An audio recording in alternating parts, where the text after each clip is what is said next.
All right, we were anticipating this coming out all night last night when we were live. The message from the creative director on the PvE and PvP experience inside of Dune Awakening. I'm incredibly interested to what he has to say here. We're going to break this all down right now. Let's go ahead and jump on into it. I'm not going to read the entirety of this thing because there is a lot of fluff here. I wanted to write something that acknowledges and blah, blah, blah. What exactly do we have going on? That is what we're interested in here. You see in big purple quotes, it says, our goal is not to force PvE players to interact with a PvP system that they may have no interest in. Bit of a strange statement there, considering exactly what Dune Awakening's end game is right now. But they go on to state that they still believe in the core concept of the deep desert being an endlessly renewing location that resets every week and creates an activity loop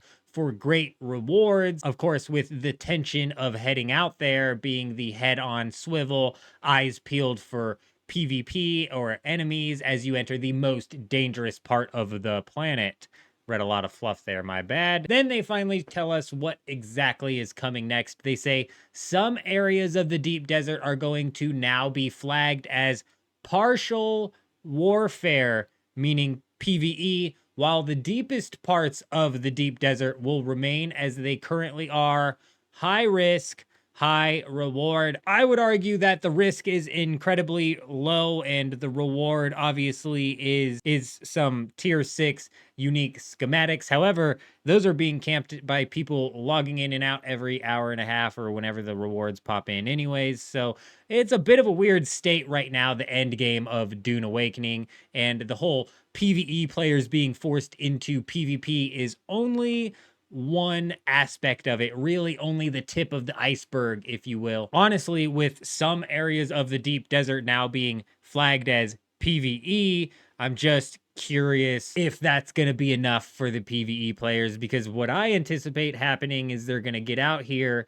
and they're going to partake in this end game PvE, and they're going to realize that it is exactly the same as the early game PvE and the mid game PvE. It's realistically all exactly the same. So honestly, I'm a bit confused with the whole PvE player base really asking for more PvE content to be coming out inside of the deep desert, when clearly we see the only PvE content that they're capable of dropping is lackluster, to put it nicely. They're not done here though. They go off in talk about a bunch of other things. For example, they say PvP itself has plenty of issues that need to be addressed. We're taking steps in that direction with our first changes to scout ornithopters.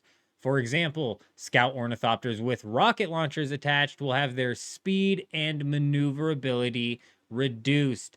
Can't believe that this wasn't in the game to begin with, but sure. Then they go on to say that rockets fired from the scout ornithopters will have increased heat generation. Again, should have been in the game already, but okay.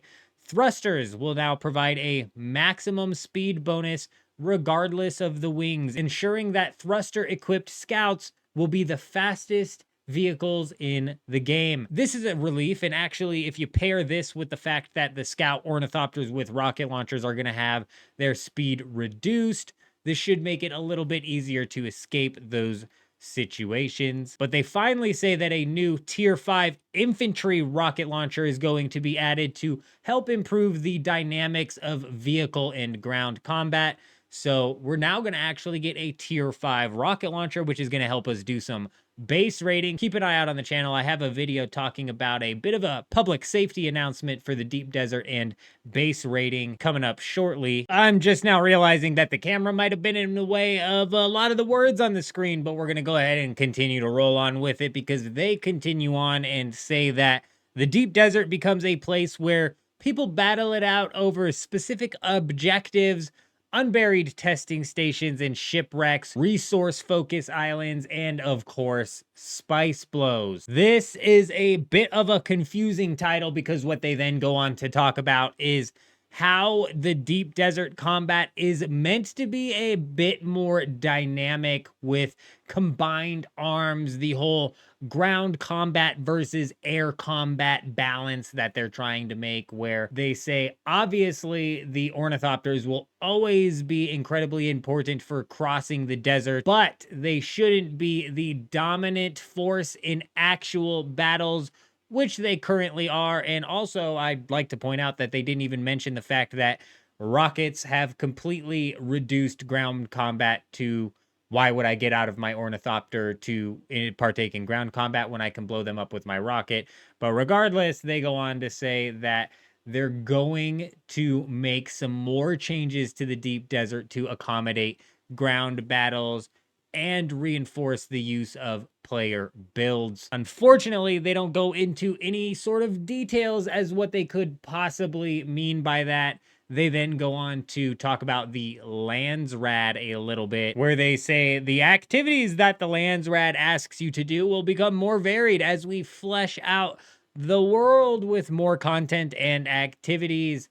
A bit of a answer here with some of the real problems that are going on with the Landsrad system. For example, I've seen people complaining that guilds are actually kind of locking players out of progressing a Landsrad via like some sort of spice melange bribing system. And on top of that, you have the guilds basically auto completing these tasks, preventing any sort of like solo or small group players from realistically gaining any sort of rewards from these tasks. Honestly, the Landsrad system is the least interesting thing in this game so far, in my opinion. The bonuses that you get from it on a weekly basis can be pretty nice, but the whole bingo board system and the task system and the way that these tasks are even unlocked itself is just not it. Let me know what you guys think down in the comments and what you would possibly do to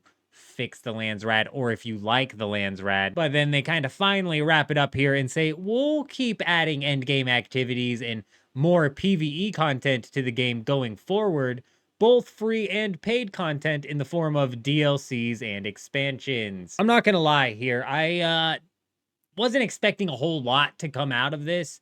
However, I'm not entirely thrilled about everything that was talked about. I'm not even entirely convinced that the development team itself is on the same page as to what they want this to all look like. It really feels like the deep desert in its current state is a massive slap job. They really just slapped this thing together is what it feels like. And like I'm saying, if they just dump some more PvE content into the deep desert, to me, that's not much of a PvE solution. And with giving no real incentive to engage in PvP, we're kind of in a weird situation here where they're not catering to a PvP audience and they're also not catering to a PvE audience. So if you're not catering to any audience, where is that going to end up landing your game? And it sucks saying this because, you know, I've had a lot of fun playing Dune Awakening and I'm going to continue to have fun playing Dune Awakening. And I don't want this to come off super negative because the game does have a lot of room to grow. And honestly, if you jump into the Haga Basin, you're gonna have a great time. The PvE might get a little bit redundant, but even then, there's so much to do inside of the Haga Basin and so much progression to be made. It's really, truly an enjoyable experience. Hundreds of hours of experience inside of the Haga Basin. But then you jump into the deep desert and things get a little bit weird and definitely feels like a slap job. I'm not convinced that these guys know exactly what's going to happen. And I hear from a lot of people that they're just going to end up doing what they did with Conan Exiles, which I have no experience with. But from what I hear, that game initially launched with a PvP focused, but then fully turned into a PvE focused. So we'll see what happens as the game develops. Let me know what you guys think down in the comments. But that's all that I wanted to break down today. If you made it this far in the video, comment, made it down below so I can give you an extra shout out. But other than that, I hope you guys all have an amazing day. I'm out.